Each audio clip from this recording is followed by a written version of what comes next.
ಇಂದು ನಾನು ನಿಮಗೆ ಮೈಸೂರಿನ ಒಂದು ಅದ್ಭುತ ಸಾಂಸ್ಕೃತಿಕ ಕೇಂದ್ರವಾದ ಬ್ರಹ್ಮಶ್ರೀ ಗುರುಕುಲಂ ಬಗ್ಗೆ ತಿಳಿಸಿಕೊಡುತ್ತಿದ್ದೇನೆ. ಇದನ್ನು ನಾವೆಲ್ಲರೂ ಸಾಮಾನ್ಯವಾಗಿ 108 ಶಿವಲಿಂಗ ಸನ್ನಿಧಿ ಎಂದೇ ಗುರುತಿಸುತ್ತೇವೆ. ಈ ಪವಿತ್ರ ಕ್ಷೇತ್ರವನ್ನು ಸ್ಥಾಪಿಸಿದವರು ಸುಪ್ರಸಿದ್ಧ ಶಿಲ್ಪಾಚಾರ್ಯರಾದ ಶಿಲ್ಪ ಸಿದ್ಧಾಂತಿ ಶ್ರೀ ಸಿದ್ಧಲಿಂಗ ಸ್ವಾಮಿಗಳು. ಇವರು ಕೇವಲ ಶಿಲ್ಪಿಗಳಷ್ಟೇ ಅಲ್ಲ, ಜ್ಞಾನದ ಹರಿಕಾರರೂ ಹೌದು.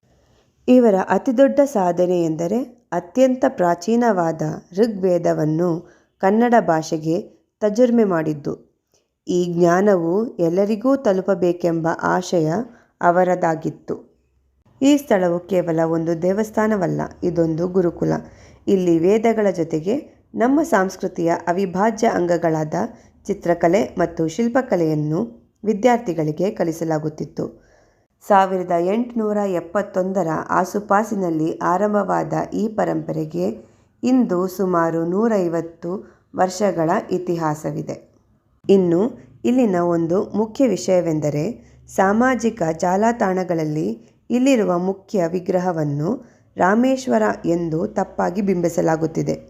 ಆದರೆ ನಿಜವಾಗಿ ಅವರು ಚತುರ್ವೇದ ಪುರುಷ.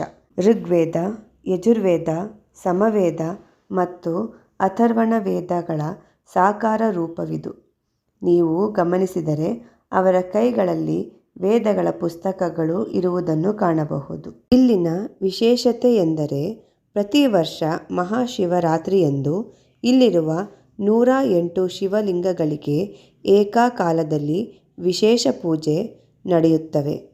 ಹೀಗೆ ಕಲೆ, ಸಾಹಿತ್ಯ ಮತ್ತು ಆಧ್ಯಾತ್ಮದ ಸಂಗಮವಾಗಿರುವ ಈ ಗುರುಕುಲವು ನಮ್ಮ ಮೈಸೂರಿನ ಹೆಮ್ಮೆ. ಓಂ ನಮಃ ಶಿವಾಯ.